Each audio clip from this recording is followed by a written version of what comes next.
Daughter suddenly hates school, dad plants hidden camera in her hair. It shattered his heart into a million pieces as he held his sobbing daughter in his arms.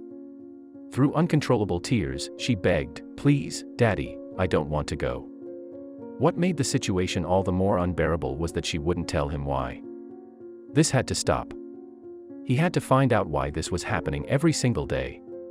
The first day of kindergarten had been very emotional for the entire Valerio family, but their daughter hopped on the bus with a huge smile and returned home with plenty of enthusiastic stories. A creative streak bloomed and every day was a new adventure. But when they transferred her to Spring Hill, things changed.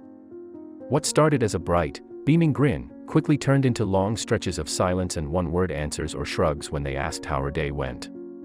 Tomas and his wife exchanged worried looks over dinner. Adjusting to a new school could be difficult, but if she wouldn't talk, how they couldn't help her. Maybe it was a bully. Perhaps the teaching methods were different and she was struggling. Tomas picked up the phone and called the school. He couldn't wait any longer. However, when he finally got answers, something didn't add up. Every part of him still felt something was very off. What was the school's reason? They said that their little girl was having trouble adjusting to her teacher, Mrs. Duncan. The woman had a fairly powerful voice, so it could carry over the whole classroom of chatting children. It would sometimes surprise the kids, but they would get used to it. According to them, she just needed time. Both parents weren't buying it. Tomas watched as his daughter degraded into a shell of a girl, beaten down and hating her days.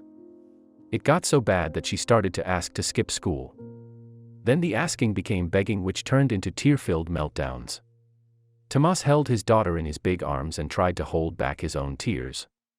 This had to stop. But what could he do?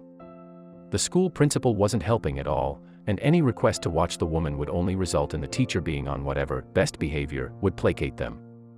No, he needed to take direct action. He picked up the phone and called the police station. He wouldn't give them the details just yet, but he got enough answers to know if he could move forward with his plan. The next day, as they were getting their daughter ready, he pulled out a small recording device and secretly hid it in her hair under a big white bow. They were going to hear exactly what went on with Mrs. Duncan. What they didn't do was tell their daughter. The last thing they wanted was more stress piled on the girl's already heavy day. Tomas waited impatiently for 3 p.m. to come so he could get answers. As soon as she walked through the door, his wife gave her a huge hug and he removed the device and plugged it in. What he heard made him stick to his stomach. The teacher wasn't just loud, she was a bully. She screamed most of the time and regularly belittled the students. "No, obviously you don't understand it, zip it, are you deaf, that's common sense." Both parents turned pale, then they turned red with rage. It was time for the next step. No, they weren't going to the teacher or principal. They would go directly to the school board. After all, the headmaster's attitude towards the situation was that they were sheltering their daughter too much, and the girl just needed to toughen up. They stood before the board and presented their case.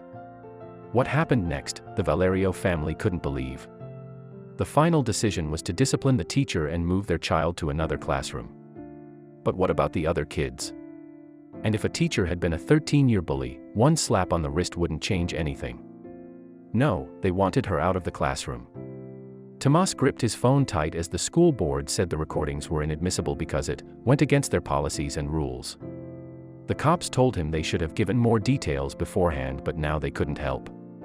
No one would do anything. Had the world gone crazy?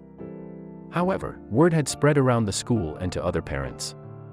Next was to start a petition to have the teacher fired, or, at minimum, removed from any front-facing positions around children. The page ended up with over 2,000 signatures. Was it going to be enough? Sadly, the school board stayed firm in their position.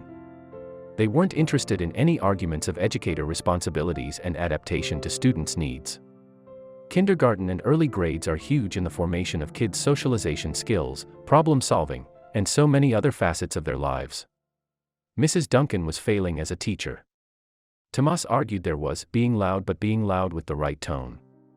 Kindergarten should be a place of fun and excitement as well as a safe space to make mistakes and learn from them, and not be punished for them. The end result wasn't what they hoped for, but it was better than nothing. First, their daughter was transferred to a new classroom, and the change was almost immediate. The bright smile returned and Tomas could finally breathe easily again.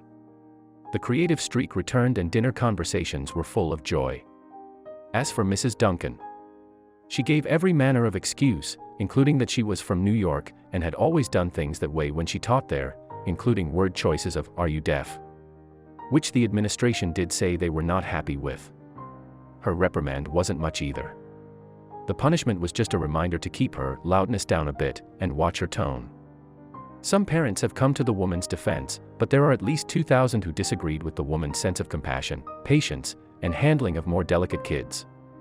The Valerio family also has their own updates. Tomas looks at the ordeal as something that has made their family stronger. Their children know their parents will always be there for them and fight for them. They've also found better ways to communicate about what's happening at school. Their daughter is now happy, and that's all they want.